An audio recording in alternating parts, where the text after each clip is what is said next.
comenzar, como decía mi compañera, efectivamente con una primera mesa que vamos a hablar de la visión asistencial de la enfermedad renal crónica avanzada.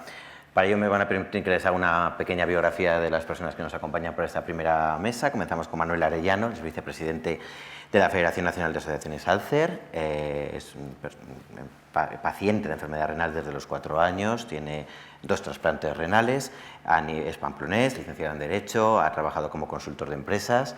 Desde 2010 ha desempeñado distintos cargos en entidades como Alcer, COCENFE, CERMI, la European Patient Forum, la EPF, y actualmente es vicepresidente, como les decía, de Alcer y de la Plataforma de Organizaciones de Pacientes, además de coordinador del Grupo de Trabajo de Pediatría y de Diálisis ERCNET. Desde 2024, además, forma parte del Grupo de Trabajo de Emergencias de la Agencia Europea del Medicamento.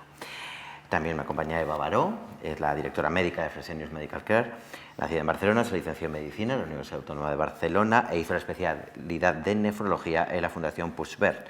Fue directora médica de la unidad de diálisis de Fresenius en Alicante durante 5 años y desde 2006 es fue jefa de servicio de nefrología en el Hospital de Torrevieja, donde, por cierto, creó el servicio desde cero.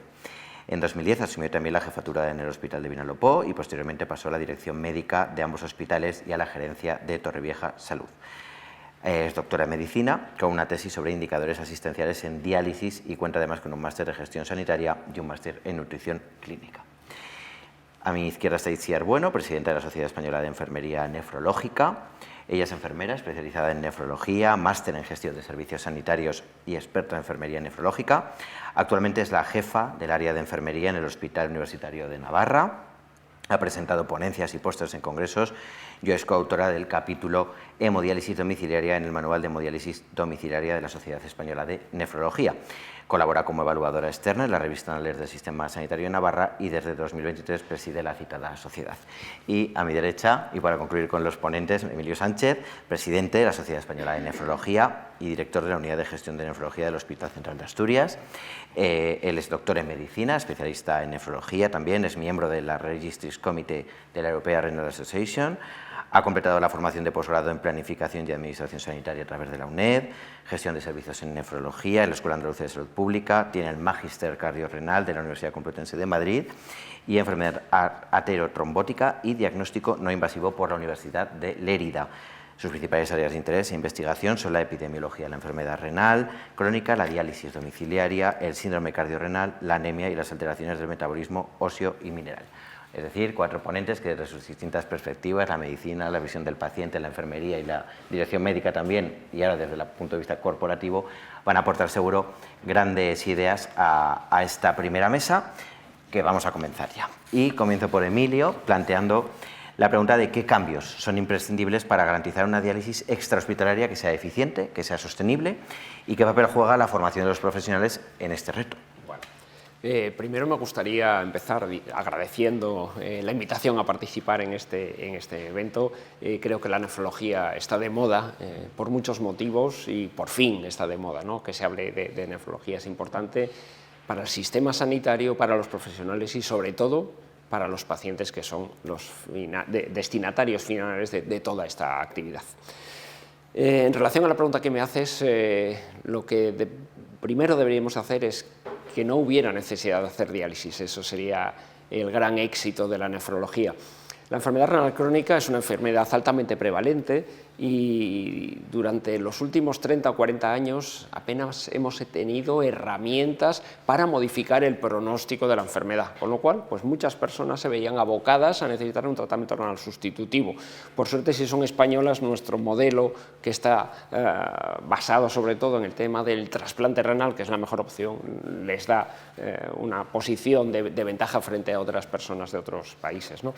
Pero en cualquier caso debemos establecer estrategias para retrasar la progresión de la enfermedad renal crónica y ahora las tenemos.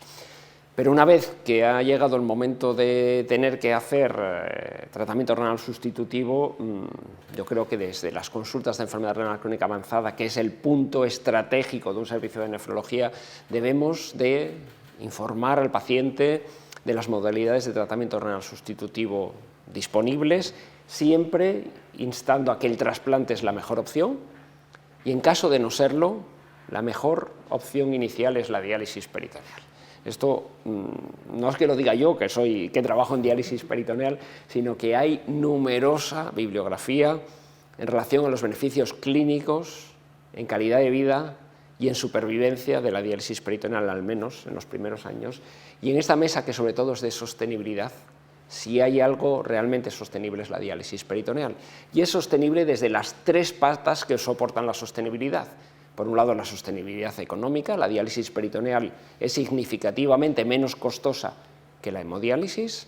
La sostenibilidad medioambiental, ya que el impacto en huella de carbono, en consumo de agua, consumo de electricidad y generación de residuos es menor en el caso de la diálisis peritoneal. Y finalmente, el tema social, para compatibilizar la vida laboral, familiar, social y de enfermo, y en este caso nuevamente las técnicas de diálisis domiciliaria son la mejor opción.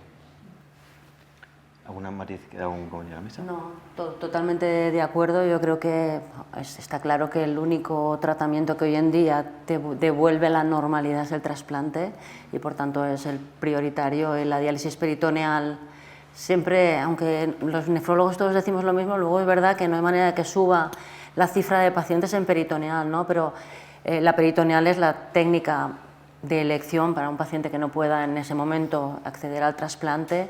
Y luego, caso de no poder hacer diálisis peritoneal porque hay algún tipo de patología abdominal que lo evite, pues la diálisis, la hemodiálisis domiciliaria, ¿no? Ir pasando progresivamente por los steps que, como decía Emilio, mantengan al paciente desde el punto de vista de su vida normal, de su vida familiar, de su vida laboral, más cerca de lo que es la normalidad. Y a partir de ahí, bueno, pues ya diálisis extrahospitalaria o hospitalaria sería lo que queda, ¿no? Pero totalmente de acuerdo. Y desde ese punto, una de las cuestiones también clave, hasta qué punto precisamente una diálisis de calidad puede reducir hospitalizaciones, puede reducir mortalidad, y cómo podemos medir y trasladar ese beneficio a la práctica diaria en ese centro que es extrahospitalario. Está claro que cuanto mejor hagamos cualquier técnica, no solo el tema de la diálisis, sino cualquier acto médico, va a redundar en beneficio para los pacientes y beneficio también económico, ¿no? Yo, que durante años también estuve trabajando en el campo de la hemodiálisis, hacer una hemodiálisis de calidad, tener un acceso vascular bien cuidado, esto va a suponer menos tasa de infecciones, menos complicaciones cardiovasculares, menos ingresos hospitalarios, que es bueno para el paciente, pero es bueno para el sistema también, porque lo que es más caro, en cualquier caso, es la hospitalización, ¿no? Entonces, tenemos que implementar medidas de gestión de la calidad medibles, sobre todo medibles, porque yo creo que si a cualquiera de nosotros en las actividades de nuestra vida nos preguntamos ¿qué tal haces tal cosa? Uy, lo hago de maravilla, no, mi servicio es el mejor.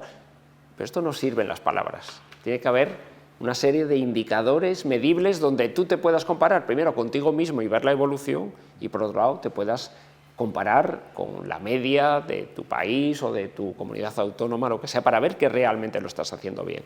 Entonces, los centros extrahospitalarios en España creo que están implementando medidas muy interesantes, igual unos más que otros, pero se está trabajando mucho en pos de la calidad. Yo creo que también los acuerdos de gestión de los servicios de salud con cada una de las empresas que gestionan la diálisis extrahospitalaria les obliga a este tipo de evolución y de marcaje de su calidad, y ese es el camino a recorrer.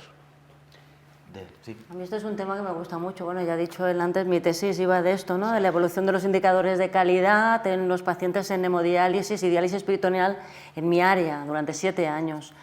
Y demostraban lo mismo que han demostrado artículos posteriores, en este caso hechos dentro de la casa en la que estoy ahora, de Fresenius, que el seguimiento sistemático de los indicadores de calidad de los pacientes en diálisis, como los sigues, que es lo que decía él, los mides, los sabes, actúas si no están bien, por tanto mejoras al paciente y por tanto vive más, hasta un 30% de más supervivencia al mejorar estos indicadores.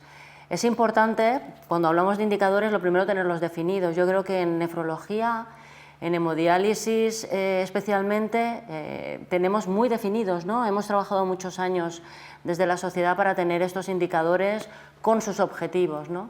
Quizás más difícil medirlos sistemáticamente, que yo creo que eso es uno de los problemas que tienen en muchos centros, ¿no? La falta de acceso a los datos o al cálculo de los indicadores de manera sistemática. Y esto es verdad que yo cuando me incorporé a Fresenius, cuando hice la tesis, la tuve que hacer manual todo, y cuando llegué a Fresenius pues me encontré con un sistema de gestión de calidad espectacular, donde mensualmente nos llega todo calculado, a los 5 días de tener ya todo actualizado en la historia clínica del paciente, nos llega todo el dashboard con todo, nos sirve para compararnos, nos sirve de dashboard haciendo benchmark con otras unidades a nivel individual, o sea, revisas al paciente, ajustas la medicación, ajustas la pauta, a nivel grupal, a nivel de unidad y a nivel de España, e incluso a nivel de Europa, ¿no?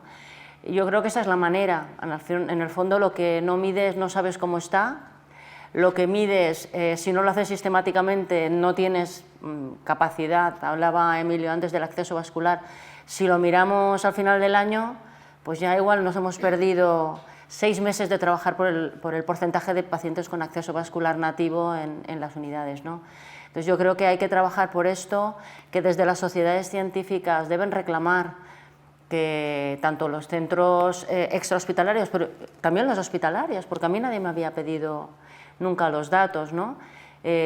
Pues sistemáticamente reportáramos estos datos y pudiéramos compararnos a nivel país cómo estamos de control de hemoglobina, cómo vamos de KTV, el tiempo de diálisis, porque todo eso, como decía Emilio, si los pacientes están bien, su calidad de vida es mejor, se hospitalizan menos, se usan menos fármacos y todo eso redunda primero en el paciente, que es lo importante, y después en la sociedad, por supuesto.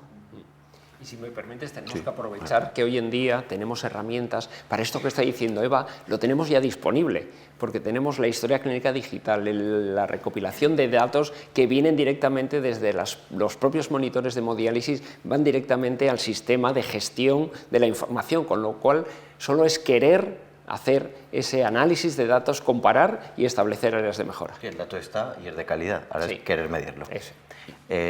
Por poner la puntilla, evidentemente, de los pacientes.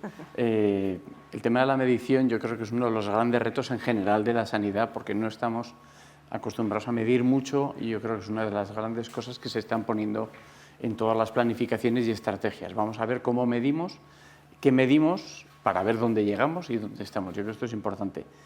Y nosotros solemos apostar por el concepto de los PROMs, que son los resultados reportados por los pacientes, y ver qué cosas son las que interesan a los pacientes. Hasta ahora es verdad que ha habido una medición que te daba una analítica muy clínica, muy asistencial, pero nos echamos en falta ese avance hacia qué cosas importan a los pacientes que también hay que medir y que hay que tratar de ver hasta qué punto tenemos esa equidad y esa cohesión a nivel territorial, que a veces es complicado por la fragmentación que tenemos dentro del propio sistema y que sería una cosa muy positiva para la situación de todos los pacientes y para valorar realmente si la evolución de los pacientes se acerca a esa atención personalizada en las necesidades de cada uno de los pacientes de manera más individualizada, ¿no? Yo creo que esto es, en ese sentido es una cosa muy positiva en la que estamos avanzando mucho, se están dando pasos muy interesantes, pero aún quedan pasitos para dar y por mejorar, y yo creo que todos estamos de acuerdo en que enfermería, tanto medicina como la parte de industria, todos vamos ahí, porque yo creo que esto es lo que aporta los KPIs o los indicadores de calidad de vida, que al final esto es lo que más nos interesa a los pacientes, ¿no? Pero ahí yo sí que pondría un poco el énfasis en trabajar con los pacientes, no solo por y aquella frase que se nos llena la boca, pero luego la realidad es que el paciente está a veces un poco más abandonado de lo que nos gustaría, y preguntarle para qué quiere hacer cosas, dónde puede participar en la parte de gobernanza, de diseño, porque las cosas cuando se hacen desde el principio con todos los agentes interesados, yo creo que complementas las visiones y puedes llegar a sitios igual distintos. Si hacemos lo mismo, vamos a conseguir lo mismo.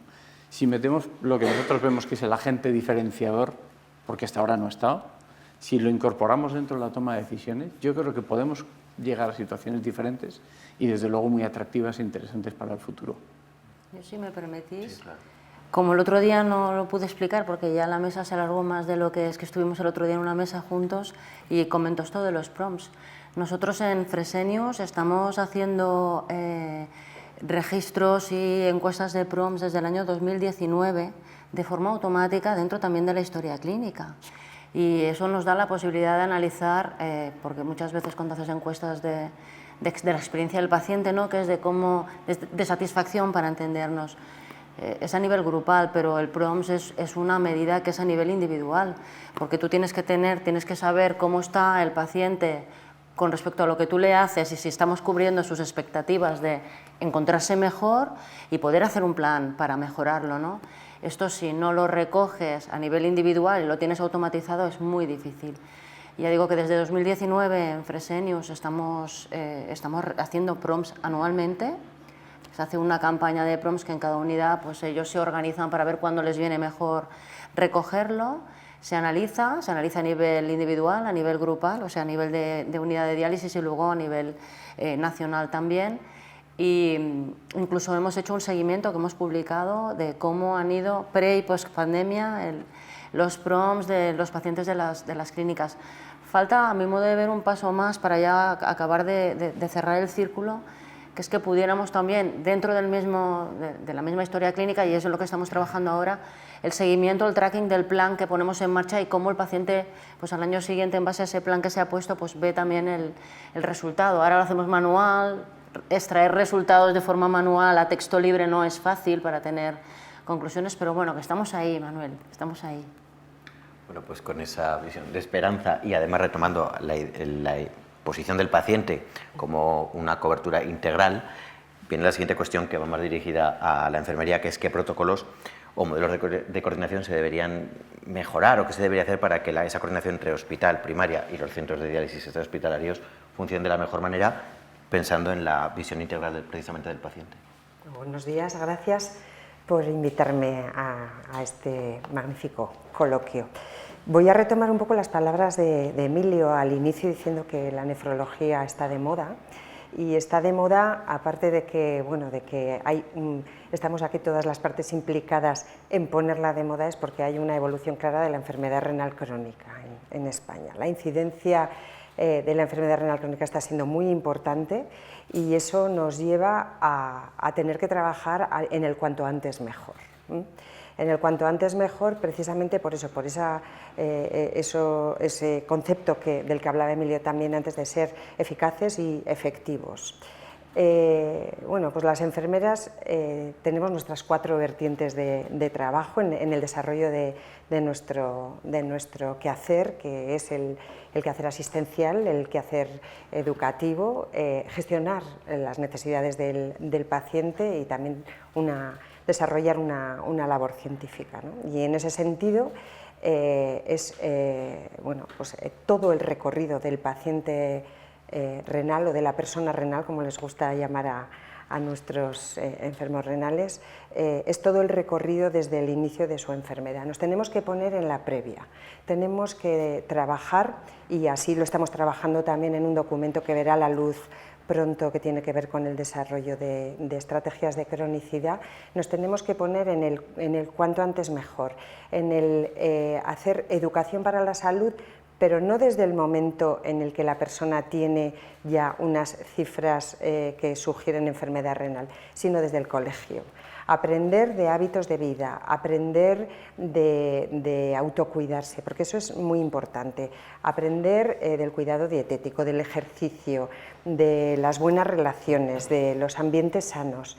Y esa labor es, como no, de quien lidera el cuidado, que somos las enfermeras, ¿no? Y en ese sentido tendríamos que empezar por un trabajo de coordinación con atención primaria, un poco para hacer esta formación general, más a más una difusión de las escuelas de salud desde las comunidades autónomas, porque hay que decir que la enfermedad renal es una gran desconocida, a pesar de estar creciendo en incidencia, es una gran desconocida, y en ese sentido necesitamos de las administraciones también, ¿no?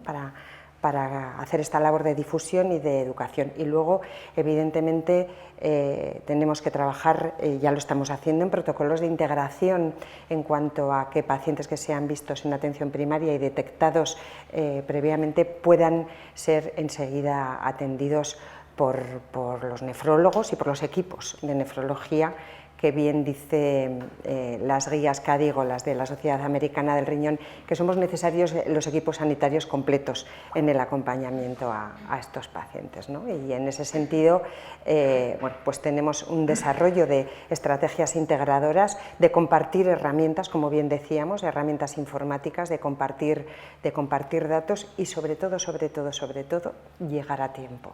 Es fundamental. Captar a nuestros pacientes a tiempo, poder trabajar con ellos en la retención de la enfermedad renal, con todas las indicaciones en cuanto al control de su anemia, de su adherencia a los tratamientos farmacológicos, que muchas veces son un caballo de batalla, o bueno, el adaptarse y elegir el tipo de tratamiento que más se adapte a sus valores, a su estilo de vida y a su situación personal y sociofamiliar, ¿no? Así que, bueno, pues las enfermeras tenemos mucho que decir en este campo, y por supuesto ya nos vamos a la hemodiálisis, ¿no? Y en el caso de la hemodiálisis, bueno, pues el control del cuidado, la aplicación del tratamiento prescrito por el nefrólogo directamente, bueno, pues observar signos, síntomas, bueno, y continuar al paciente en el cuidado en todo, hasta el paliativo, en todo el desarrollo de su enfermedad. De hecho, una pregunta muy concreta sobre la propia profesión de la enfermera es plantear, y es un tema que es un debate que en Redacción Médica informamos prácticamente a diario, sobre el desarrollo de las especialidades. Desde enfermería, ¿cómo veréis la creación de un EIR específico de nefrología? ¿Qué posibilidades, qué mejoras daría eso al paciente renal, a la persona renal, como le gusta llamar a los pacientes? Bueno, yo creo que el corpus de conocimiento que necesita una enfermera nefrológica para trabajar va mucho más allá del manejo del monitor, me da igual de hemodiálisis que de diálisis peritoneal. Hay que tener un conocimiento profundo de una persona que es pluripatológica, que tiene muchos frentes abiertos en los que cuidar y con el que hay que hacer un trabajo además de continuidad a lo largo del tiempo, porque puede ser que entre o no en un tratamiento renal sustitutivo, que acceda a un trasplante antes del tratamiento o después, que ese trasplante continúe para la vida o que tenga otra vez que retornar. Es decir, es un paciente que cicla con nosotros constantemente, ¿no? Y en ese sentido, bueno, pues la labor es constante y sobre todo el conocimiento que hemos de tener de todos los aspectos que rodean a ese paciente es sólido. Contamos con una dificultad enorme y es la de poder retener el conocimiento en las unidades de hemodiálisis y en los servicios de nefrología en general. Y retener ese conocimiento nos cuesta porque las normativas de acceso, de contratación, hace que en muchos centros de este país no se tenga en cuenta la formación específica. Ahora, bueno, pues estamos también en contacto con el Consejo General de Enfermería para trabajar sobre perfiles avanzados de enfermería nefrológica que son más que necesarios para atender a estos pacientes y llevar a los servicios de nefrología al buen puerto, al mejor dato y a, bueno, pues eso, a la efectividad completa. Yo, si me permites, quería reforzar el comentario que está haciendo Iciar, porque es que es absolutamente necesario que los equipos de enfermería permanezcan siempre que una enfermera quiera. Si un día se quiere ir, por supuesto que no. Cada vez que llega el verano, cada vez que hay una oposición de enfermería, hay una movilidad tan brutal de número de enfermeras que a veces una unidad de diálisis, ya sea hemodiálisis o diálisis peritoneal, se ve completamente desvestida en aras de una democratización de la gestión de enfermería, que creo que en este caso solo redunda en empobrecimiento de la asistencia, en más gasto sanitario y en perjuicios para los pacientes. Totalmente de acuerdo. A ver, todas las especialidades y todos los compañeros médicos de otras especialidades trabajan lado a lado con las enfermeras, ¿no? Pero ninguna como la nuestra. O sea, nosotros sin las enfermeras no somos nada. Entonces, tener a la enfermería formada y al nivel de enfermera cualificada para estar con los pacientes renales es básico. Es más, yo diría que en todo, ¿no? En hemodiálisis también, en trasplante también, pero en las domiciliarias, Vamos, yo en peritoneal he estado muchos años llevando pacientes de peritoneal y yo sin la enfermera que tenía trabajando conmigo no era nadie, o sea, eso es una especialidad. Es que son especialistas en enfermería nefrológica, entonces hay que cualificarlas, hay que elevarlas y reconocerlo para que no pase lo que estamos diciendo, ¿no? Que cada vez que hay una OPE, cada vez que hay, pues boom, se nos van y tienes que volver a formar a toda tu enfermería y eso es para todos malo, para nosotros también, porque empezar a trabajar con alguien que no sabe lo que le estás diciendo cuesta. Pero desde luego para los pacientes. Entonces yo creo que ya hay 2 o 3 especialidades EIRES, ¿no? Está la de mental en los centros de salud, pediátrica, exacto, pero vamos, la de nefrología clama al cielo, o sea que yo creo que esto es algo que también nosotros desde las sociedades pues tenemos que pedir y poner en valor, para que ahora que está de moda la nefrología, que da pena que se ponga de moda porque hay algo con que tratar a los enfermos renales, para nosotros siempre ha estado de moda, ¿verdad? Sí. Para los que estamos aquí, pero yo creo que esto hay que lucharlo. Bueno, de hecho, yo agradezco el posicionamiento médico en este momento, ¿no? Pero sí que es cierto que necesitamos, las enfermeras necesitamos, aparte de poder desarrollar todo ese conocimiento que tenemos y poder mantenernos en las unidades de diálisis, en las consultas de nefrología, en todo lo que requiere atención al paciente renal, aparte de tener una presencia, necesitamos estar también en aquellos momentos de toma de decisión. Es importante trabajar mano a mano, es importante tomar decisiones, lo mismo sobre organización que sobre pacientes, que sobre procedimientos. Es fundamental tomar decisiones consensuadas y bueno, yo creo que somos una especialidad que en ese sentido da buen ejemplo, ¿no? Somos profesionales que vamos muy de la mano, que es verdad que el paciente renal es un paciente que requiere de una atención muy específica. En el caso de las técnicas domiciliarias, como decía Eva, requiere de un periodo de entrenamiento y de capacitación que nos asegure que ese paciente va a hacer el tratamiento bien en su domicilio, de lo cual nos alegramos muchísimo. Y bueno, pues ahí estamos trabajando, claro que sí, reclamando esa especialidad, faltaría más. Ojalá llegue esa especialidad y ojalá la administración y la gestión de recursos humanos sea un poquito más permeable a estas necesidades.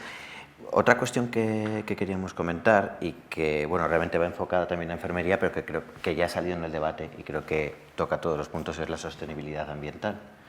Cómo conseguir estrategias que permitan una gestión más sostenible con menor impacto ambiental sin que eso obviamente comprometa la seguridad del paciente. Bueno, yo creo que en seguridad de paciente hemos crecido muchísimo gracias a las nuevas tecnologías y gracias a los nuevos sistemas y a las nuevas soluciones que tenemos para los tratamientos, ¿no? En ese sentido hemos mejorado mucho, pero es verdad que ya lo decía un estudio económico que se hizo en el año 2005 que después ha venido a completarse, que somos una especialidad, somos cara, somos de alguna forma contaminante, ¿no?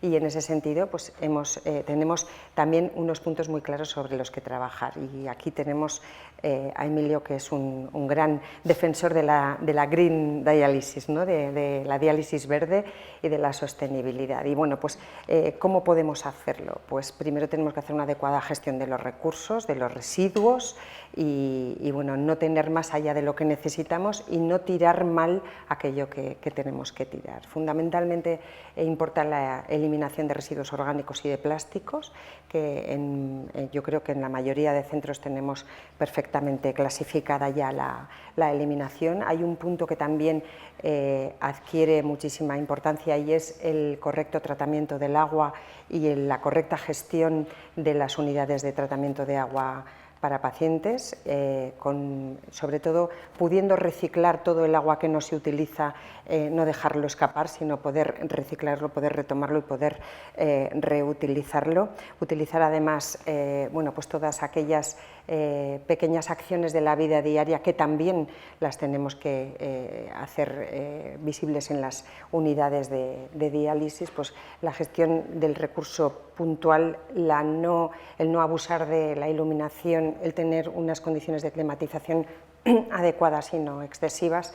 Y por último, yo creo que hay un importante trabajo que hacer y que tiene que ver con eliminar todo lo que se pueda la huella de carbono, ¿no? Nuestros pacientes utilizan, los que van a hemodiálisis, transporte sanitario y en ese sentido se genera una importante huella de carbono. Así que, ¿cómo eliminamos o cómo reducimos? Bueno, pues el transporte compartido ya es una realidad, pero además de ese transporte compartido, pues tendríamos que disminuir distancias, acercar a los pacientes al centro de diálisis y a mejor, si se quedan en casa y hacen el tratamiento domiciliario, pues todavía reducimos más la huella de carbono. Así que yo creo que esos son, bueno, a mi entender, los puntos principales que tendríamos que trabajar para hacer esa diálisis más sostenible. Emilio, ¿cómo hacía alusión a tu vocación por la diálisis sostenible? Sí. Sin duda todos somos responsables del cambio climático, ¿no? Y cada uno tiene que tomar las medidas que le corresponden. Primero, todos como ciudadanos deberíamos de colaborar en esto, ¿no? Pero más allá es necesario saber que la nefrología es la especialidad médica que más contribuye al cambio climático. Desde la Sociedad Española de Nefrología hemos hecho un análisis del impacto medioambiental de la nefrología, del proceso asistencial en enfermedad renal crónica, desde los estadios precoces hasta la necesidad de tratamiento renal sustitutivo, y hemos visto cómo, según va empeorando la función renal, cada vez el impacto medioambiental es mayor. Es mayor porque cada vez vas más a los hospitales, cada vez consumes más fármacos, cada vez tu situación médica es peor y eso pues, va alterando el impacto. Pero sobre todo el tratamiento renal sustitutivo es lo que más afecta al cambio climático y especialmente la hemodiálisis, ¿no?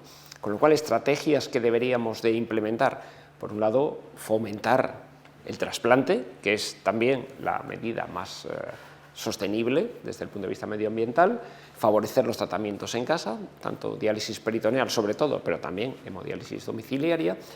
Y luego también tenemos que pedir a la industria que siga innovando en el campo de la sostenibilidad, porque lo decía ahora Iciar, el agua que utilizamos para hacer hemodiálisis, que son ingentes cantidades, son 250 litros por paciente cada día que va a hacerse una diálisis, y al año se hacen unas 150 diálisis, con lo cual multipliquemos eso, el número de litros por el número de pacientes, por el número de días, y al final salen toneladas y toneladas de agua que se consumen para hacer hemodiálisis. Y en España ya tenemos problemas de agua, pero ¿y qué podemos decir de África y de tantos otros países donde no tienen acceso al agua? Entre todos tenemos que cuidarlo. Pues la industria debería también seguir innovando, y así lo está haciendo, o sea, esto sí lo reitero, para intentar reducir o reutilizar todo este agua que nos sobra, que además se puede utilizar para muchas más cosas, no solo para volver a entrar en el sistema, sino que agua ya que hemos utilizado podemos utilizarla para la limpieza de los hospitales, para las fachadas, para los suelos. En Marruecos, por ejemplo, utilizan el agua de después de haber dializado a los pacientes para el riego, para la agricultura. O sea, es un agua que no se debería de desperdiciar, porque el agua es un bien de un gran valor. Se dicen que próximas guerras en el futuro van a estar basadas en el acceso o no al agua, y debemos de ser todos responsables en esto. Y por último, solo decir que al paciente no debemos nunca culpabilizarle del impacto climático, eso tenemos que hacerlo entre todos, ¿no? Porque no sé qué te parece, que a veces pues también cuando alguien pues escoge hemodiálisis no podemos decirle, mire, usted está contaminando el planeta, ¿no? Cuando, bueno, es tarea de todos y hay tantas cosas para hacer, ¿no? Desde el punto de vista medioambiental, que este tema también es importante. Y que los pacientes a veces no siempre podemos escoger, con lo cual no nos queda más alternativa que ir a una u otra, con lo cual culpabilizar al paciente quizás es lo más fácil, pero no es lo más lógico, desde luego. Yo, por alusiones a lo de la industria, decir que es verdad que en los últimos años pues, empresas como Fresenius, que en esto ha sido siempre líder, pues, se han puesto a trabajar en el tema del tratamiento del agua, ¿no? Pero el tratamiento del agua en reutilizar el primer pase por el primer filtro que tenemos, ¿no? Porque tenemos como dos filtros, pues volver a utilizarlo. El agua que sobra después de, la rechazada también. Es ya más difícil, lo que dices de África es interesante, porque además es agua que lleva mucho nitrógeno, luego para riego es muy bueno. Y realmente hay varias universidades en España que están analizando cómo se puede hacer esto, ¿no? Sin contaminar y con todas las, digamos, condiciones higiénicas y no contaminantes que podemos tener, ¿no? Pero no solo ahí, sino que también fabricando monitores que gasten menos energía, fabricando dializadores que ocupen menos por los traslados, porque también la huella de carbono también viene porque cuanto más ocupen los filtros, pues más grande será el volumen que tendrán que manejar, más camiones, ¿no? Los residuos que dejan luego, no tener que utilizar pues, más sueros para purgar a los pacientes en la desconexión. O sea, es todo un gran compendio de cosas que algunas se pueden hacer desde la empresa, otras a nivel local, cada una de las unidades de diálisis en centros extrahospitalarios o en el mismo hospital. Hay que analizar los circuitos que tenemos para intentar optimizarlos, para intentar pasar residuos de un grupo a otro que no necesita tanto cuidado ni tanta el volumen de tratamientos es más pequeño, y también gestionarlo. Por tanto, yo diría que sí, que yo pongo como ejemplo Fresenius porque además ha sido siempre la empresa que ha liderado temas de este tipo, pero yo creo que esto es un clamor, que es verdad que somos la especialidad que trata con más contaminante por necesidad, no por otra cosa, sino por necesidad, y que es obligatorio continuar en ello, en esa senda. Una cuestión que ya se ha comentado también en el debate, aunque ahora vamos a ver otra perspectiva, es la capacidad de decisión, la toma de decisiones del paciente. La pregunta que planteamos es cómo podemos garantizar que el paciente, en este caso renal, sea un paciente informado, sea un paciente que pueda elegir diferentes líneas de tratamiento, y cómo poder responder a las principales demandas tanto de la asistencia sanitaria que recibe como de la calidad de vida o la expectativa de calidad de vida que puede alcanzar. Antes de contestarte esto, me he quedado con el tema de las OPEs y he dicho, no, como siempre me dicen que me interrumpo en todo, he dicho, esta vez me lo voy a guardar y en mi turno de palabra rompo también una lanza por el concepto de la profesionalidad de enfermería, porque no se ha hablado del miedo que generan los pacientes. La enfermería, fundamentalmente porque es quien está más en contacto con la persona que se está haciendo el tratamiento, quien cuida, quien atiende, quien no solo maneja la máquina, sino también atiende a la persona en la parte emocional y no solo sanitaria. Cuando desaparece ese referente y viene alguien desconocido y tiene que pincharle una fístula, lo primero que decimos, a mí esta no me pincha, esta o este no me pincha. Cuando lleve 2 meses y vea que la cosa va bien, entonces me lo planteo. Pero genera un miedo y una incertidumbre que tenemos que tratar de ver cómo lo resolvemos para que haya una estabilización que garantice la seguridad de los pacientes, que al final es de lo que estamos hablando. Ahí se traslada luego en el paciente, en el miedo, etcétera, etcétera. Porque es un concepto, y me voy a la pregunta que me hacía, es un concepto de impacto. Es medir cuál es el impacto de la enfermedad en la persona, en cada una de la persona. ¿Cómo lo podemos medir? En el ámbito de la información. ¿Qué cantidad de información, qué acceso a la información tenemos? Esto es un tema fundamental. Y esto es un tema que depende mucho de la capacidad de colaboración del propio profesional, que no debería depender de la buena voluntad, porque hay muchos médicos que son muy voluntaristas y son muy cercanos, y otros que no lo son, lo mismo que hay pacientes que son muy voluntaristas y muy cercanos y otros que no lo son. Pero deberíamos buscar ese modelo de trabajo en el que la toma de decisiones compartidas sea algo fundamental para que el paciente sienta que tiene toda la información y toda la capacidad de tomar decisiones que se adecúen a su situación vital en ese momento, sabiendo que puede cambiar si su situación vital también cambia. Esto es importante gestionarlo con la parte médica, con la parte enfermera y con la parte sociosanitaria, que a veces se nos olvida y pensamos que estamos tratando una enfermedad y tratamos personas, y las personas no solamente viven en el ámbito sanitario, tienen familia y trabajan y tienen emociones, y yo creo que todos somos conscientes que cuando a alguien le diagnostican una enfermedad que tiene un impacto muy potente en su vida y que a veces es su propia integridad la que está en peligro, y porque tiene un tratamiento que no es precisamente el más fácil o el más sencillo, aunque te permita cierta calidad de vida, pues esto genera muchas incertidumbres, muchos miedos. La gente necesita apoyo psicológico, apoyo emocional, apoyo social, información laboral, qué es lo que puede pasar, qué es lo que hay. toda esta parte de información es una cosa que las asociaciones de pacientes tratamos de poner encima de la mesa a los hospitales, a las consejerías, para que haya una colaboración, que yo creo es la palabra mágica en todo esto, ¿no? Y además me consta que hasta la fecha la colaboración tanto con la industria como con enfermería, como con la parte de medicina, ha sido fantástica por la parte nuestra de asociativa, porque tratamos de buscar lo mejor y el objetivo es el mismo, la calidad de vida de las personas. Esto con el ámbito de la información, que desde luego tiene que ser clara, comprensible, accesible, adaptada a la necesidad de cada una de las personas, con ese objetivo, ¿no?, que yo le llamaría capacitación. Hay que capacitar a la gente, porque esto además tiene una influencia muy importante en la sostenibilidad, porque vas a ser capaz de decidir qué opción de tratamiento tienes, no por una cuestión, como decíamos antes, de si elijo la peritoneal, porque aunque me va fatal, es que es mejor para el medio ambiente, que lo habrá, que seguro que hay pacientes que los hay, pero al final tienes que tomar esa decisión en función de la información que tú tienes y que es mejor para ti. Y esto tienes que hacerlo con los médicos. En la parte de sostenibilidad, y ya se ha mencionado, pero por repetirlo y por reforzarlo, el tema de la prevención y el diagnóstico precoz. Es importantísimo las campañas que se hacen y que también Alcer participa, el Día Mundial del Donante, el Día del Trasplante, todas esas campañas, el Día del Riñón, todas estas campañas son prevención para decir, procura no llegar a una situación en la que tu salud se vea comprometida. Y al final estamos hablando de salud pública.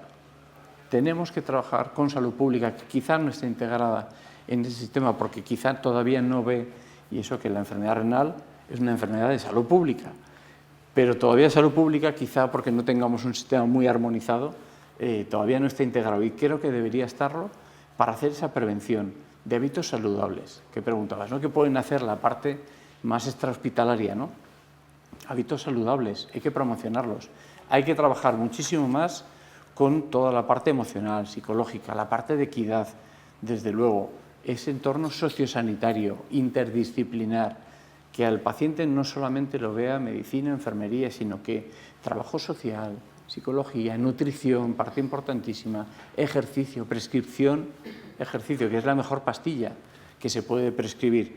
Es decir, hay tantas cosas, el tema del transporte, tantas cosas que se pueden proponer para que esto mejore el ámbito de la sostenibilidad de la información, que yo creo que, como decía antes, y suelo hacer una frase que utilizo mucho, ponga a un paciente en su vida, ¿no?, porque aporta una visión distinta, porque nadie sabe más de la enfermedad que tiene uno que uno mismo. Y lo digo siempre, mi nefrólogo sabrá mucho de mí, pero de la parte analítica, pero no sabe lo que yo siento y lo que yo sufro. Mi madre me conoce mucho, pero tampoco sabe lo que siento y sufro. Mi mujer me conoce mucho, pero tampoco lo sabe. Quien lo sabe soy yo. Si quieres saber de mí, pregúntame. Y pregúntame cuando vayas a hacer algo. No me lo cuentes al final para hacer una evaluación, porque me estarás preguntando por qué, ¿no? ¿Qué te parece todo esto que he hecho? Porque yo lo he hecho porque... Pregúntame al principio cómo vamos a hacer esto para que el resultado en el que tú vas a estar implicado se adecúe a tus necesidades. Vamos a darle un poco la vuelta a la tortilla para que esa participación de las personas, que habrá algunas que querrán y otras que no, pero las asociaciones de pacientes creo que tenemos una capacidad suficiente como para poder aportar nuestro granito de arena, por lo menos nuestra visión, para tratar de hacer las cosas mucho más fácil al resto de los pacientes y poner pues, otra visión distinta, como decía antes, pues, a los otros interventores en la salud de los pacientes renales. ¿Esto desde la enfermería o desde la medicina? Sí, ¿Cómo quisiera hacer una pequeña intervención. Es que es verdad, pero la información al paciente pasa necesariamente porque haya una consulta de enfermedad renal crónica avanzada.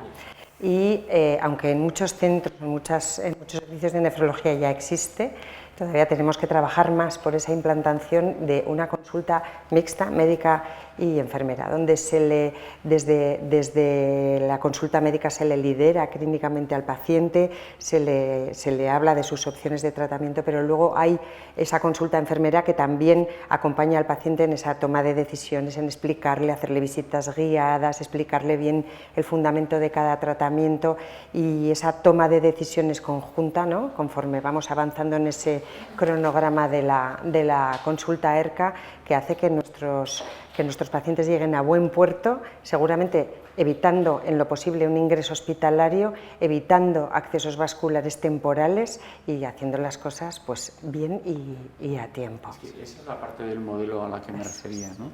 Que tiene que estar la parte médica, la parte enfermera, pero también tienen que estar las asociaciones de pacientes por una cuestión muy sencilla. No es lo mismo hacer el camino a que te lo cuenten. Nosotros ya hemos hecho el camino. En ese sentido creo que nosotros podemos aportar una experiencia que no tiene nadie, ni enfermería ni la parte médica. Pero tenemos que trabajar en ese modelo colaborativo para crearlo y ver cómo desde la parte médica hay una parte de formación, enfermería hay una parte mucho más cercana, incluso hasta de práctica, y luego a veces de sensaciones, de vivencias y de tranquilidad al paciente, decir, tranquilo, no va a pasar nada, ves que hay mucha gente trasplantada en diálisis que lleva muchos años y aquí seguimos, porque entra mucha gente pensando que va a pasar una vida muy mala, que se va a morir, que no tiene información, que no le han contado, que no se ha enterado, que no sabe de qué va esto, y a mí qué me va a pasar. Y vivir con eso, y creo que esto lo entenderemos todos, cuando alguien vive con una incertidumbre, no hay nada peor, porque siempre pensamos, como decía Santa Teresa de Jesús, que la imaginación es la loca de la casa y todos nos imaginamos siempre lo peor, no sé por qué, nadie le da por pensar cosas positivas, siempre nos da por pensar lo peor, ¿no? Hay que trabajar esa seguridad para evitar que los pacientes se nos descompensen, porque la parte emocional lleva a los peores territorios. Y yo vuelvo a insistir en que la consulta de enfermedad renal crónica avanzada debe ser el punto central de un servicio de nefrología, porque es una consulta que distribuye a los pacientes entre todas las modalidades. Prepara para el trasplante a aquellos pacientes que son candidatos a ellos, incluso se puede hacer trasplante antes de llegar a diálisis, informa, previene la progresión y aquí es el ejemplo más claro que médico y enfermera van de la mano. Quizá el médico se dedica más a poner tratamientos que reduzcan la pérdida de proteínas, que controlen la tensión, pero ahí está la enfermera que conoce sobre todo el ámbito social y familiar de los pacientes, que también es clave y que acompaña en la toma de decisiones. Y en servicios como el mío, en la memoria que presenté para acceder a la dirección del servicio el año pasado, la consulta de ERCA va absolutamente de la mano de la diálisis domiciliaria, porque tomar la decisión de qué tipo de diálisis vas a hacer probablemente sea una de las, no sé qué dirá él, pero probablemente sea una de las decisiones más difíciles de tu vida. Primero porque no quieres elegir ninguna, porque lo que quieres es no dializarte, y segundo porque es un tratamiento que no solo afecta a la persona, sino afecta a su familia. Si tú tienes una apendicitis, a ti te dolerá mucho, pero bueno, los demás, tu familia te acompaña en ese momento de dolor y ya está. Pero esto es para ti y para siempre. Los problemas de la dieta, el no poder desplazarte, el no poder hacer vacaciones, el estar pendiente de una llamada para un trasplante, esto afecta a la unidad familiar. Entonces, esa cercanía en este momento de la enfermería creo que es clave y ahí se aporta todo tipo de información, acompañamiento y cada vez más se están incorporando a los pacientes. Yo creo que el primer paso lo hemos dado sobre todo médicos y enfermeras, unirnos en esto y ahora en los procesos de padrinazgo o la palabra inglesa que no me gusta mucho, de mentoring, cada vez se están introduciendo más a los pacientes en este tipo de estrategias porque yo, como dice él, yo le puedo contar qué es lo que yo creo que es hacer diálisis, pero él sabe lo que es diálisis porque lo ha vivido. Ciertamente, perdón, una intervención muy breve, ciertamente la parte más complicada es decidir qué tipo de diálisis vas a hacer dentro de las opciones que te ofrecen y para eso, aparte de medicina y enfermería, requeriríamos que hubiera trabajo social, un psicólogo, un nutricionista, es decir, que fuera mucho más multidisciplinar esa parte de ERCA, que ya está muy bien, pero que diéramos un paso más, porque también nos ayudaría muchas veces a entender y a eliminar dudas, frustraciones e impactos negativos que tiene la decisión porque estás bloqueado, básicamente, ¿no? Llegas a un momento de biopsicosocial, un shock, en el que no sabes qué hacer, no sabes qué reaccionar y necesitas a alguien que te maneje emocionalmente y eso es una figura, por ejemplo, como la del psicólogo, que también haría falta que se estuviera integrada y sería una cosa también muy positiva al margen de lo que ya se está haciendo. Yo creo que hay, Manuel, ya hay bastantes centros, hay muchos sitios, donde esa consulta ERCA, aunque visiblemente están médicos y enfermeras, sí que es cierto que hay una derivación de pacientes a servicios de nutrición o a servicios de trabajo social, sobre todo cuando en la primera entrevista ERCA que hace la enfermera al paciente, generalmente hay ya una serie de ítems que nos dicen en qué situación sociofamiliar, personal, laboral, de entorno está ese paciente. Y aunque no está presencialmente el trabajador o trabajadora social, sí que hay una conexión ya con nutrición, con trabajo social y con psicología menos, es verdad, pero bueno, pues trabajamos por ello. Es decir, que igual no presencialmente de entrada, pero sí que hay una conexión clara con estos servicios, ¿no? Bien, en la mesa. Sí, yo quería añadir que, en base a todo lo que estamos hablando ahora, del tema de la consulta de ERCA, de la formación y la información a los pacientes, de cómo hacerlo mejor. Bueno, es que, por ejemplo, con los tumores hay campañas de detección precoz que están a pie de calle. Tú vas a la farmacia y te dan el test de sangre oculta en heces, te mandan que te tienes que hacer la mamografía, y una cosa tan sencilla como es de la detección precoz de la enfermedad renal, que con una tira de orina pues ya puedes empezar a ver cosillas, no se hace, porque ahora estamos de moda, pero no lo hemos estado. Y lo que la sociedad tampoco conoce es cómo acaba afectando al paciente y a su entorno. Incluso nosotros nos hemos vuelto un poco insensibles, porque como para nosotros es tan normal tener pacientes, gente con enfermedad renal, gente renal a nuestro alrededor, lo normalizamos, tanto los médicos como las enfermeras que trabajamos con ellos, pero les afecta tanto a su entorno. El otro día comentaba Manuel que a cuánta gente le preguntamos si alguien de su familia, algún familiar ha tenido que dejar de trabajar porque tiene un familiar que está en diálisis. ¿Cómo afecta esto a la comida del día a día en una casa? Porque la nutrición que lleva el paciente renal no es la misma.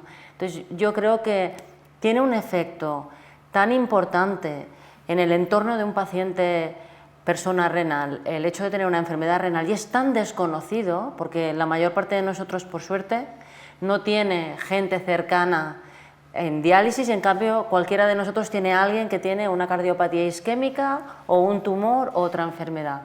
Y yo creo que hay que trabajar esta concienciación, porque trabajando la concienciación también social, vamos a trabajar también la detección precoz, porque vamos a sensibilizar también a la población, ¿no? A la población y a las administraciones, y todo esto va a redundar también en el paciente.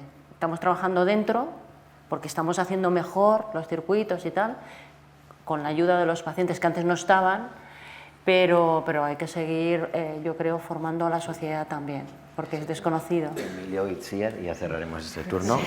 Emilio. ¿Qué importancia tiene lo que está diciendo Eva de la detección precoz? Pero tengo excelentes noticias, y tanto Manuel como Itziar estarán de acuerdo conmigo, porque las tres instituciones que representamos, SEN, SEDEN y ALCER, hemos trabajado conjuntamente con el Ministerio de Sanidad y hemos conseguido que la salud renal entre por primera vez en los planes de abordaje a la cronicidad del Ministerio de Sanidad para el periodo 2025-2028. Y lo tiene con dos patas estratégicas clave. La primera es la enfermedad renal en sí misma, con medidas de prevención primaria, de diagnóstico precoz, y quizá dentro de muy poco tiempo las personas de más de 50 años con algún factor de riesgo que reciban una carta en su domicilio animándoles a hacer este sencillo test para detectar enfermedad renal crónica, que supone sacar una gota de sangre para ver la creatinina, calcular el filtrado, y un poco de orina para ver la albuminuria. Este test cuesta 90 céntimos. ¿Alguien cree que en España alguna persona se puede quedar sin el diagnóstico de enfermedad renal crónica por 90 céntimos? Esta es una de las patas claves de este plan del Ministerio, y por otro lado está el fomento, nuevamente vuelve a colación, de la diálisis domiciliaria, con el objetivo de que en el año 2028 el 30% de las personas que empiecen diálisis lo hagan en diálisis peritoneal. Sí, yo quería decir, y gracias Eva, que no habíamos hablado de cuidar al cuidador o cuidadora, generalmente cuidadora. Es una parte que está sobre todo y todavía, y como tantas otras, muy feminizada en nuestra sociedad, y es verdad que hay una repercusión importante en esta persona cuidadora principal de la persona que tiene enfermedad renal crónica, ¿no?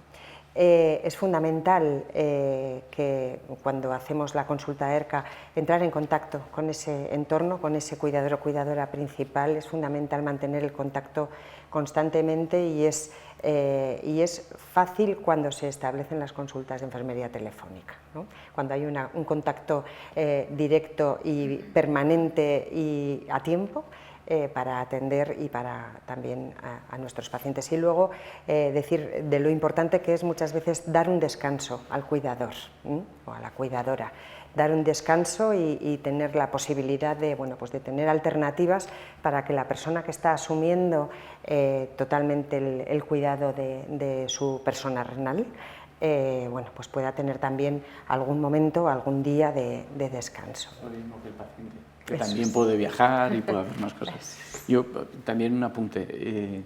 Cuando hablamos de que la enfermedad renal crónica está de moda, yo quiero agradecer que está de moda porque creo que ha habido una conjunción de planetas magnífica entre la SEN, la SEDEN y ALCER como principales promotores, pero por supuesto la industria y también la administración así lo ha querido acoger, para que esto empiece a estar de moda, porque de verdad que hace 2 o 3 años no podríamos haber dicho esta frase y esperemos que siga mucho tiempo, porque es algo muy necesario. Estamos en el top 10 de enfermedades con mayor prevalencia y mortalidad y para el 2040 se espera que estemos en el top 5.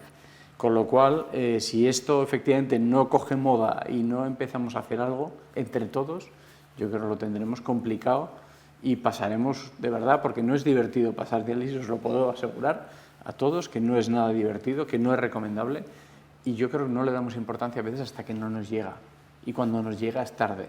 Por eso el concepto de la prevención tiene que ser importantísimo y se tiene que poner las administraciones y los decisores públicos a hacer algo cuanto antes, con medidas como por ejemplo las que está hablando Emilio, y el tema de la inversión, que yo sí que siempre le pido a la industria que tiene que hacer más inversión en innovación, en sacar mejores productos, más sostenibles, más eficaces, menos costosos y con menos productos de desecho, para que también el impacto con la persona sea el mejor posible y que tenga el menor impacto en la salud de la persona. Pero la verdad es que una diálisis, suelo hacer un resumen para aquellos que no habéis pasado por una diálisis, entre ejercicio extremo y una resaca. Un cóctel fantástico. Si conseguimos reducir eso a que solamente sea o una resaca o ejercicio extremo, habremos mejorado mucho, porque de verdad que te invalida para la vida diaria y todo lo que sea innovación para esa mejora va a ser de verdad muy bueno para todas las personas que están en diálisis, que se prevén que son muchas. Pues con esa expectativa de transgresión social de la patología, la sociedad en general, prevención, también ese abordaje social, no solamente médico-clínico, nos quedamos y vamos a pasar por una cuestión también que hemos hablado durante el debate, que es la importancia de la diálisis extrahospitalaria. Y retomando un poco lo que se ha comentado aquí, desde la visión del paciente, pero también desde los clínicos y obviamente desde la industria, cómo garantizar que esa diálisis extrahospitalaria tenga los mismos estándares de seguridad y de calidad que tiene el hospital y que el paciente, por tanto, se sienta igual de seguro en un ámbito que en el otro. Eso. Bueno, a ver, los centros de diálisis extrahospitalarios en España, o sea, la situación de España es, digamos que ideal, porque está muy regulada. O sea, todo lo que se externaliza para hacer diálisis, ya de entrada, tiene una serie de pliegos de prescripciones técnicas donde se especifica muy bien qué es lo que tienes que hacer, cada cuánto, o sea, no te adjudican una clínica de diálisis extrahospitalaria sin que haya mucha definición de qué, cómo, dónde y a quién tienes que hacerlo, ¿no? Yo hablo por Fresenius, nosotros estamos al mismo nivel y en algunos sitios incluso por encima en cuanto a resultados tanto de seguridad como de calidad a los hospitales, por una sencilla razón, y es que en muchos lugares tenemos más pacientes en las clínicas extrahospitalarias que en el propio hospital. Y al final, a base de trabajar una cosa, pues uno se vuelve experto aunque no quiera, ¿no? Pero también tengo que decir que nos preocupamos mucho dentro de Fresenius de la formación. Obviamente, por norma, los compañeros que trabajan tienen que ser nefrólogos desde el punto de vista médico y en enfermería se les piden también unos requerimientos mínimos de experiencia en diálisis para poder trabajar en un centro extrahospitalario. Pero una vez llegan los compañeros médicos o enfermeras, nosotros tenemos una serie de formaciones internas, no damos por sabido todo, tenemos a una persona que durante 2 semanas acompaña, aparte del director médico de la clínica donde se incorpora el compañero, acompaña en su formación al nefrólogo, y luego, por supuesto, la formación externa, que yo creo que ha sido muchos años olvidada en los centros externos. De hecho, hay algunos centros, algunas empresas que todavía no lo tienen en su agenda. Yo tengo que decir que en Fresenius, al menos desde que yo me incorporé, pues ha habido una evolución a este respecto. Todos los compañeros nefrólogos que trabajan allí pues tienen acceso al máster de hemodiálisis como plus, aparte de su especialidad, al curso de accesos vasculares del Parc Taulí actualmente, enfermería también, hace de forma obligatoria, programada, porque no podemos mandar a todo el mundo el mismo año, y aparte yo creo que el doctor Ibeas nos echaba de allí, pero vamos mandando progresivamente a todos los compañeros médicos y enfermeras a aprender cómo gestionar también el acceso vascular, que es la vida del paciente, su conexión con la vida. Entonces yo creo que es importante para tener una calidad, primero, que tengas lo que tienes que tener en cuanto a estructura, material, etcétera, pero que la gente que trabaja ahí sepa lo que tiene que saber y que formemos también a los pacientes, que es otra pata que también trabajamos mucho en Fresenius. Entonces, bueno, cuando se dan la tormenta perfecta, las cosas a veces van mal, a veces van bien. En este caso, la tormenta perfecta hace que si tienes todos los pilares tratados, pues los resultados sean buenos. No sé qué opina Emilio al respecto. Sí, yo tengo que dar la razón a Eva. Yo creo que una persona que en España necesita hemodiálisis, cuando se le propone el ir a un centro de hemodiálisis extrahospitalaria, tiene que sentirse totalmente segura, porque la regulación es tan importante que no cabe de otra manera. Y además, desde los servicios hospitalarios, nos sentimos responsables de ese paciente. No derivamos a un paciente a un centro de Fresenius o de cualquier otra compañía y nos olvidamos de él. Al final, la responsabilidad es del centro que envía al paciente, con lo cual nosotros mismos tenemos que estar en alerta por si hubiese alguna cosa y realmente estamos tranquilos.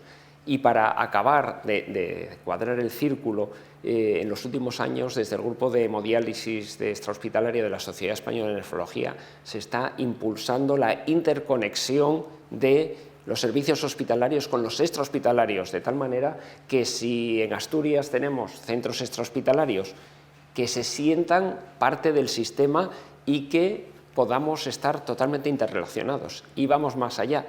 Queremos que los residentes de nefrología en su proceso formativo roten por centros extrahospitalarios, porque qué fácil es criticar, si me permites la expresión, lo que hacen otros si nunca lo has vivido, ¿no? Tienes que estar allí, tienes que verlo, porque cuando lo ves y ves todos los controles y todo lo que hacen, a veces igual en algún hospital teníamos que estar callados, porque igual lo hacen hasta mejor que nosotros. Entonces es importante ver desde este lado, pero verlo también desde el otro lado, y así juntos la interrelación será mejor. Y este grupo de hemodiálisis extrahospitalaria está trabajando codo a codo con los centros extrahospitalarios para hacer de este nexo asegurando la calidad.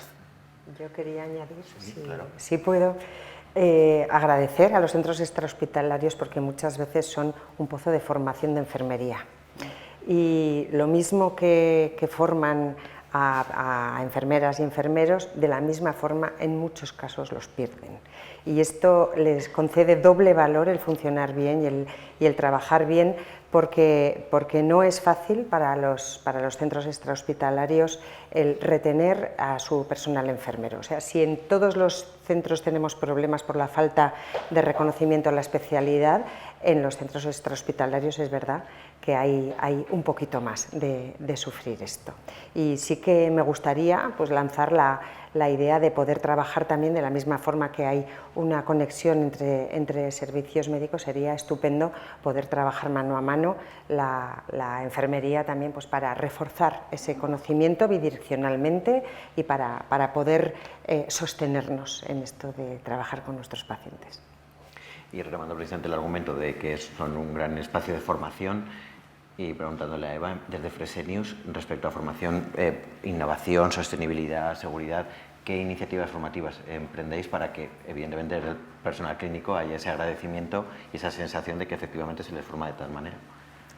Bueno, como he dicho antes, nosotros nos preocupamos, hay un plan de formación anual tanto para la parte médica como para la parte de enfermería, que se diseña de forma, digamos, individual, después de una, como hacen en tantos sitios, ¿no?, una evaluación por competencias para ver qué necesidades formativas tiene el personal, no solo en las áreas asistenciales puras y duras, que esas son las que por obligación debemos de capacitar, ¿no?, en los compañeros, sino también a otros niveles, ¿no?, a nivel de comunicación de malas noticias, a nivel de cómo tratar, pues, con pacientes que sean más difíciles, que a veces también nos los encontramos, no todos son como, no son personas renales como Manuel, sino que tenemos de todo tipo. También cómo cuidar al cuidador, que antes lo ha dicho ella y para nosotros es importante, cómo enseñar a los cuidadores, sobre todo a las mujeres, que ha dicho ella antes, que son las que hacen la comida, y a veces tenemos a los pacientes masculinos, que son la mayoría que tenemos en las unidades, porque un 60 y pico % son hombres y solo un 45% son mujeres, y les vamos diciendo que la dieta, pero bueno, es la mujer la que al final hace la comida. Entonces, bueno, diseñando también espacios de acompañamiento individual en los pacientes, que en nuestras unidades de diálisis lo tienen, sitios donde nos podemos reunir durante la sesión de diálisis para no hacerle venir otra vez más, otro día que no toca, para hablar con nosotros, pues en un sitio confortable, sin que hayan los compañeros también escuchando, pero dializándose, aprovechando el tiempo, pues hablan con la enfermera, con el médico, con los equipos multidisciplinares, que cada vez los tenemos más integrados en nuestro día a día, nutricionistas, psicólogos, trabajadores sociales, dependiendo de la problemática del paciente. Yo creo que entender que necesitamos estos espacios, porque el paciente, la persona renal que viene a los centros extrahospitalarios, viene 3 veces por semana, 4 o 5 horas, y está con nosotros, sobre todo con vosotras, y nosotros pasamos más en vuelo rasante, ¿no?, pero sobre todo están con ellas.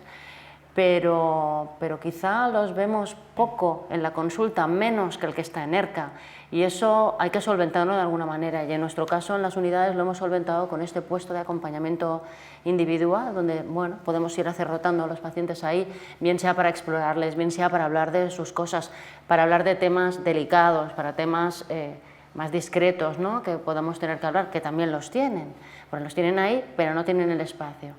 Entonces, bueno, yo creo que tenemos bastante redondeado todo lo que es la formación, la información, que a veces es más importante que la formación, tanto de los profesionales como de los pacientes y sus familias.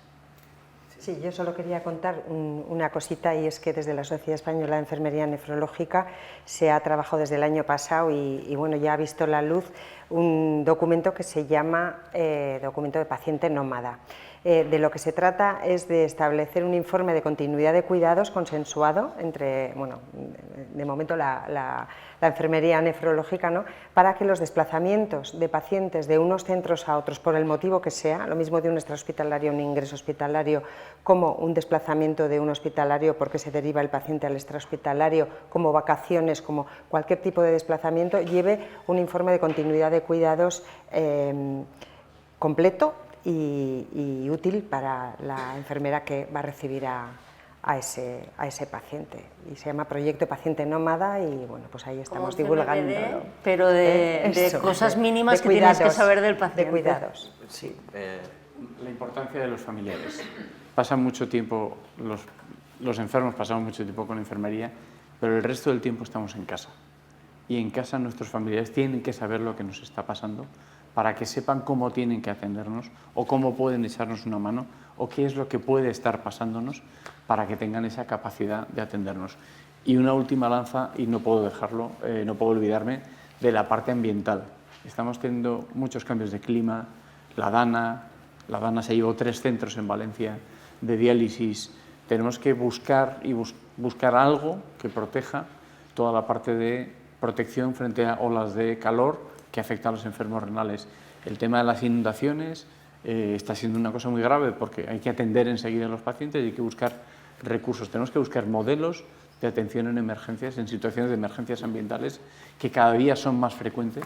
Y aquí yo no quería que se me olvidara este tema, porque me parece que es importantísimo. Estamos trabajando con la SEN. El Congreso de la Sociedad Española de Nefrología dentro de 15 días se va a presentar el plan estratégico de abordaje a catástrofes y emergencias, en el cual hemos trabajado juntos, pacientes, industria, enfermería, medicina, y luego la UCO, toda la estructura del Estado, las comunidades autónomas, porque es absolutamente necesario, y lo estamos viendo con Filomena, con la DANA y lo que pueda venir. Pues Manuel, Emilio, Itziar, Eva, muchísimas gracias. Nos quedamos con esa importancia de la consulta, con la importancia de la diálisis extrahospitalaria, con la seguridad, con la formación complementaria, con esa especialización de enfermería que ojalá llegue. Muchísimas gracias por todas vuestras ideas, han sido todas muy interesantes, desde cada uno desde su perspectiva.